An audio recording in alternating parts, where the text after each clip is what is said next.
Coach, how's the health of your defense? Are you going to have a full slate of guys? Yeah, we're feel good about the health. Feel good about all the guys that are going to be traveling, contributing, and yeah, I think it'll be a good start. It sounded like the offense stuff kind of like let guys have a day off here and there just to make sure we got to the season healthy. Did you just follow a similar pattern defensively? Yep. I mean, some of the veteran guys that coming back from injuries, some of the guys that we want to make sure that we get to that first game.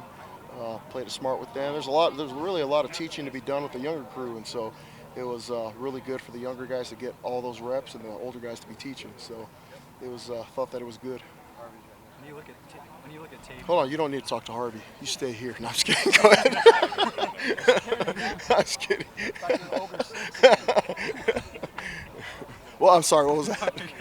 When you're preparing for this team, how much of it are you looking at old Baylor film from this quarterback and stuff from USF last year? Is it a split 50-50? Like, how are you? It's not 50-50. The schemes are different. Schemes are completely different. But the quarterback, I mean, we have watched Baylor film to see him, his talent, his athleticism, and just what he can do. And so the schemes are going to fit a little bit more of what South Florida does. But we will be looking at what he's done athletically. How much familiarity do you have with him specifically from last year? Just that one game, but again, it's difficult because the schemes are different. I mean, what they asked them to do in Baylor's scheme was a little bit different than I think what they'll ask them to do in this scheme. So we've got to be ready for him. And and the kid that left them should jump to the transfer portal. He was a good look for us as far as just what we would expect from a good athletic quarterback. One of the topics or battles going into camp was kind of shoring up the nickel, just the overall defensive backs.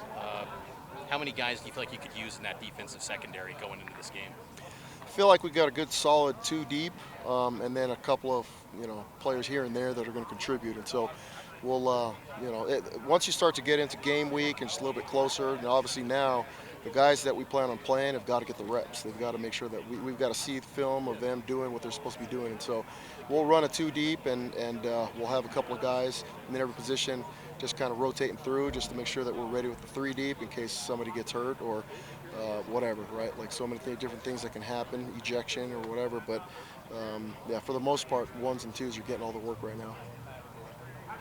What did Ethan Slade do this fall, and maybe even dating back to like the summer workouts and stuff, to really earn his spot on the chart? Because it's a pretty good story. I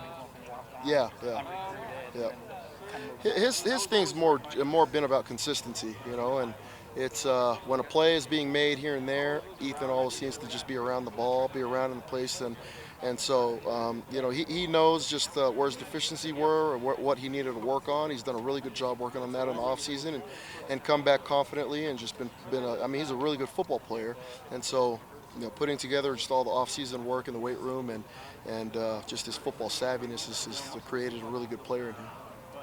Ed Lamb was kind of talking about him and saying he made the biggest jump he thought in fall camp, kind of unexpectedly soon. Do you kind of feel the same way about his progression in this fall camp in the last couple of weeks particularly? Yeah, for sure. At the safety spot, I mean, a lot of times those kids come off missions, and he served a mission, came back, and it takes a little bit to get your legs underneath you, and it takes a little bit of time to get the strength back, and just the everything clicking. And for him, it's just you could tell that he's back now, got his full body, full strength back. He looks good, and he's a good, savvy football player. Good. All right. Thank you.